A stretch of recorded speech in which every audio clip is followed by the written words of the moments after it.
Last Mafioso is the story of Jimmy the Weasel Fratianno and his life and times in the Cosa Nostra, the mob. In his autobiography just published, Fratianno tells of his 30 savage, brutal, treacherous years in the secret society known as the Mafia, and of his last 3 years in the Witness Protection Program as one of the most valued of government witnesses against the mob. Fratianno was accepted for Mafia membership back in the 40s, he says, after he showed that he could bust heads with the best of them. He graduated to robbery and extortion, to pornography and loan sharking, and, of course, to murder. Jimmy, who was the first person you killed?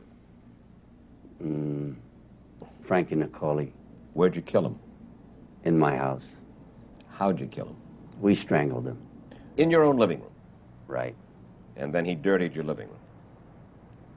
A little blood. Yeah, a little blood and a little, discharge. Right. How'd you know that? Urine. A little urine, yeah. You smile when you think back about it. Well, what are you going to do? After you shoved a gun up against Tony Brancato's head, you were apparently proud of yourself because you say that you said, most guys just ain't got the stomach for it. They're squeamish. I can't figure them out. You remember killing Brancato? Yes. You take a look at this picture. Any emotion on seeing it? There's the two of them. No. Just a day's work. Had to do it. I took a guy out of Vegas one time and killed him. Just took him out of the Desert Inn. You know, there's different ways, different methods. You were a good killer. I just had the talent to do things like that. I never made any mistakes. Matter of some pride. No, I just, some people are a little better than others. But I think it would bother me if I killed an innocent person. What do you mean by an innocent person? Well, you're an innocent person. I'm glad to hear you you don't have design. Well, I mean, somebody innocent, you know, that is not involved in criminal activities. One gets the impression that mobsters are really animals. Well, they're not animals. Well, some are, probably. Jimmy, they're brutal. They're vulgar. Yes, they are. They're uncaring. They're animals. Well, I'd say they're brutal. I don't say they're vulgar, all of them. I don't think I'm vulgar. Well, you're very benign, and you're smiling now. And well, but you killed 5 men. Yeah. You garroted 1 man in your living room. I'd say I'm brutal, yeah. I admit that. With us that evening was Ovid Damaris. Damaris has been writing about organized crime for years. He is also the author of Jimmy's story. But you cannot judge Jimmy in terms of Harvard graduates or people in the coal mines. This was his world, the world he lived in. It's like the Godfather world, right? It's the world he chose. Well, chose or not, I mean, whatever it is. If you live in a mining town, you may choose to be a miner. But if you live in the ghetto, Italian ghetto of Cleveland, and all your friends are hoods, you have a chance you're going to grow up that way. Jimmy fought his way through the ghetto streets of Cleveland, where a policeman first labeled him a weasel. He served 7 years for armed robbery, the first of almost 20 years he would spend in prison. Shortly after his first release, he moved to California, and in a ceremony marked by gun and sword, he became a made member of the Mafia. There's a gun and a sword crossing one another.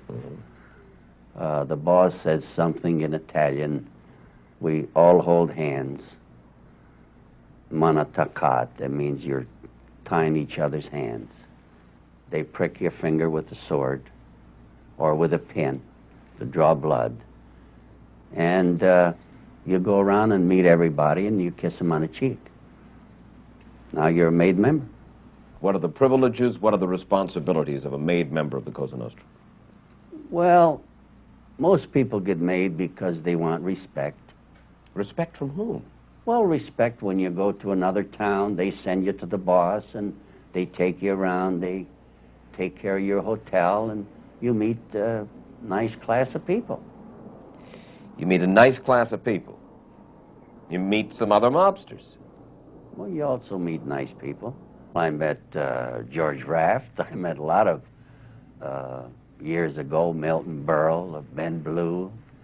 I know many a times I went to Vegas where nobody could get a seat. I'd get a front seat because I was Jimmy Fratianno.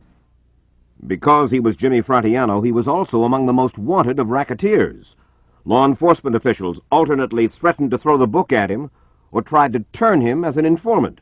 Finally, in 1977, they succeeded. With a murder rap hanging over his head, Fratianno became the highest-ranking member of the mob to tell all since Joe Valachi. According to Organized Crime Strike Force attorneys and FBI agents, Fratianno's knowledge and testimony have been instrumental in convicting high-ranking mobsters in both New York and California. But there are others Fratianno has fingered, not mobsters. Fratianno says Sinatra wanted to meet him because Sinatra knew that Fratianno called the shots in California, and because he wanted a favor from Jimmy. Fratianno says Jilly Rizzo, Sinatra's good friend, told him Sinatra wanted something done about his former bodyguard, Banjo Celentano. Jilly Rizzo told me that Frank wanted the legs broke of some guy that was writing a story about him in a paper or in a book. And why would Sinatra want Celentano's legs broken, allegedly? Jilly told me that he put something in a book or was going to write a book or something like that. Did you ever break his legs? No, we couldn't find it. When we contacted Rizzo, he would neither confirm nor deny that report. Sinatra and his representatives never responded to our inquiries. Fratianno asserts what has long been suspected but rarely talked about by a Mafia insider, that the Teamsters Union has close ties to the mob. Did the mob control Hoffa? Sure did. They put him in there. Then he moved on to current Teamster President Frank Fitzsimmons and his relationship with the mob. If they want a favor, they get it. They don't actually... he does what he wants to do. But if they want something, they get it from him. And if he doesn't give it to them, then what happens? Well, he knows better, Mike. He'll give it to them. Well, what's the clout they have? What can they do if he doesn't deliver? Well, what'd they do to Hoffa because he tried to run? They told him not to. They killed him. It goes back, way back in the early 30s when it was started. Who got Hoffa in there as president? Joe Glimko got all the votes, made guy, right? Tony Pro, New York, East. Tony Provenzano. Right. St. Louis, Kansas City, Chicago, all the bosses, they got key men. And, says Fratianno, even today, high-ranking Teamster officials like Roy Williams have Mafia contacts in key cities. Roy Williams, it's Kansas City, Nick Civillo, Tony Giordano in St. Louis, and Joey Ayupa, the boss of Chicago. They go to Williams if they need a favor. In Detroit, it's they go direct to Fitzsimmons. Who runs the Teamster organization in Cleveland? Jackie Presser. Who controls him? The boss of the Cleveland family. Who's that? James Licavoli. Jackie Presser, who holds a post on the Reagan transition team, is said to be heir apparent to Frank Fitzsimmons as head of the Teamsters. Incidentally, much of what Fratianno says about the Teamsters has been alleged or confirmed in federal wiretaps, documents, and court records. Gangster Mickey Cohen was among the nice class of people Jimmy Fratianno ran into in the late 40s. Through Mickey Cohen, Fratianno found himself at a Bel Air home where Cohen and his cronies were raising money for arms and ammunition for Palestine. Also present, Menachem Begin, who was then head of the Irgun. Mickey introduced him to me as the head of the Irgun. He had a black band around his left arm. Yeah. And at that time, Mickey told me that he was on a lam. He was wanted for some killings or something. Mickey told me he was a lamster. What was Mickey Cohen's part in all it? The Haganah wanted to handle the money. And the Irgun wanted to handle it. So Mickey says, wait a minute, we're here for one thing, to get money for Jerusalem. Why don't we let the rabbi handle it? That's Mickey's man, okay? Mickey's man. That's right. Mickey's rabbi. Mickey's rabbi. Yeah. So the rabbi handled it. So, and all that, I think they raised $750,000. I heard it was $1 million. What happened to the $750,000 or $1 million? Mickey got it from the rabbi. They never sent no ammunition. I told him, I says, let's cut up this money. Well, he says, Jimmy, this is for the Jews. I said, what are you kidding? At that time, we went to the party. He donated 25. He kicked me to donate some money. I says, I ain't giving a quarter. I ain't got no money. So I donated 15. 15,000. 15,000. He had this woman that used to be head of the city editor for the Herald. And anything Mickey would tell her, she would write. So one day Mickey shows me, he says, look at the ship sunk with the arms. He had that put in there to show people that they had the arms, they were going to Jerusalem, and the ship sunk. If it is possible for mafiosi to have any real friends, Chicago mobster John Rosselli was Jimmy Fratianno's friend. Rosselli originally proposed Jimmy for membership in the mob. There is little loyalty in the Mafia. There is treachery. Their law is the survival of the fittest. Fratianno's best friend, John Rosselli, was murdered by the mob. Let me show you a picture of John Rosselli. Here he is in a barrel.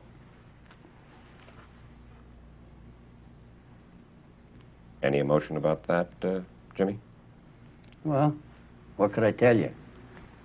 I didn't feel too good when they killed him. But what can you do about it? Did the mob actually have a contract with the CIA to assassinate Fidel Castro? Johnny Rosselli did, yeah. Johnny Rosselli? Yeah. Your friend, the fellow who proposed you for the mob, had a contract to do what? For whom? Under what circumstances? With whom? Well, to kill Castro for the CIA. Tell me what you know. Well, all I know that Johnny told me that they were going to kill Castro for the government. And he said, geez, if we do this, we'll get all the favors we want. Because of the explosive nature of his information, Jimmy Fratianno may be the most wanted man in America, according to U.S. government marshals charged with keeping Fratianno alive these last 3 years in their witness protection program. So they are taking no chances even with 60 Minutes. They arranged for us to meet at Washington's National Airport and took us for a ride through the Virginia countryside before arriving at a government safe house on the Potomac River. They asked that we disguise Fratianno, reducing the chances he'll be recognized when he leaves protective custody. Most of all, they and Jimmy fear mob retaliation. They put a contract out on your life. That's right. You got scared, and the FBI said,